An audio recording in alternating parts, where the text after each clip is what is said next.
you had this new O'Keefe Media Group video come out, and one of the many things said is that he just doesn't know who he is, doesn't know where he is, but also this guy, Henry Appel, is like, this guy's going to be dead by the end of the year. Take a listen to some of this, and then we'll discuss. Well, here's something. Joe Biden is like dead.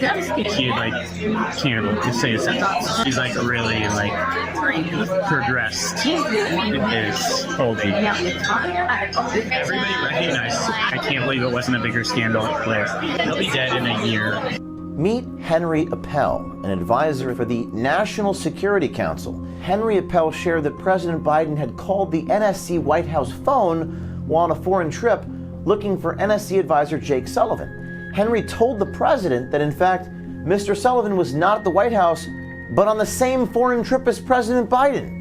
My boss was on an international trip with him, like in Europe or something. The phone rang in the office, and I was like, "Oh, this president, that's Henry." He was like, "He's safe there." He's like, "No, he's traveling with you. He's on the same trip that you are."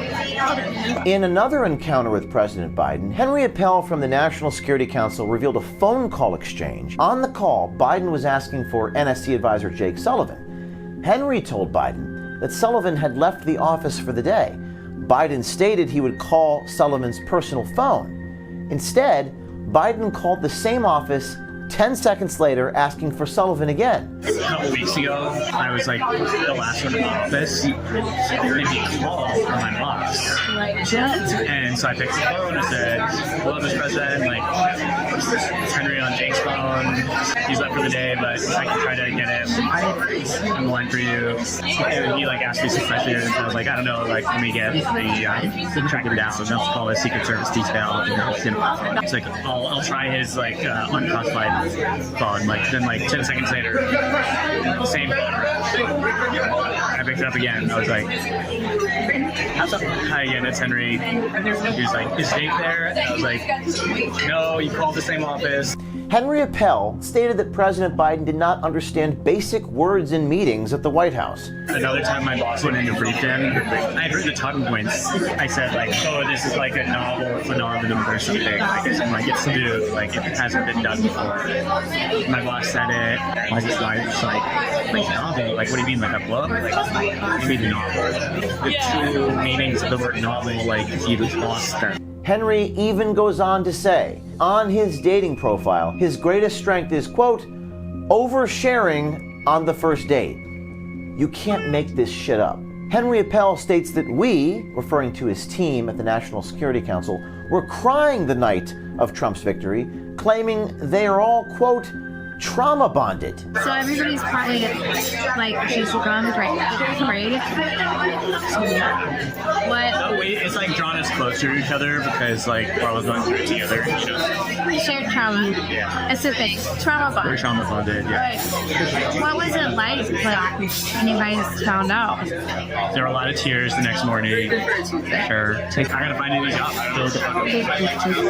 Then Henry Appel shares to our undercover journalist, White House officials and national security officials are concerned about the incoming Trump administration coming after them for things they may have done wrong. We're also kind of concerned about them coming after us. They'd investigate us or whatever. All right, so you can go watch the rest of it online if you haven't already.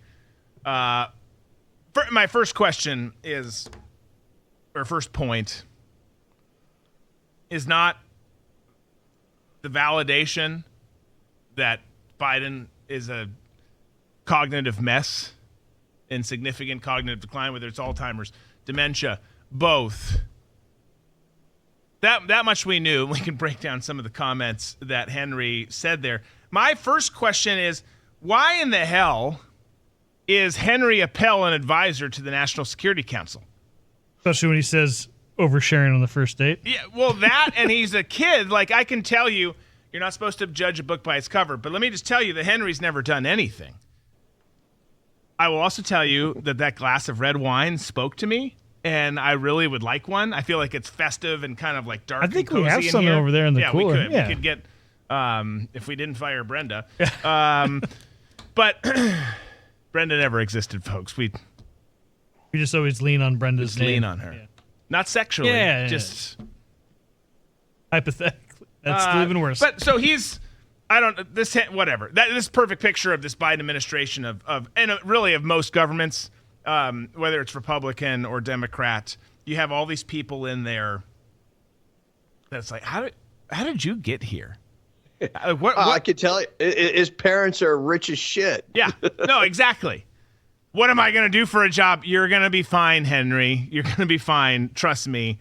Well, and also too, he didn't have like that tone, but even where he was like, they're going to come and investigate us. Like, those people should be scared because of how they got there and then what they've been doing while they've been there to destroy this country. Yeah. If the Trump administration does want to investigate him, good. Because they're all going to be outed, hopefully. Hopefully. But but I agree. Like that guy, like how I kept reading his title. I'm like, no, that's someone else's title. That's not his, right? Like I didn't believe it.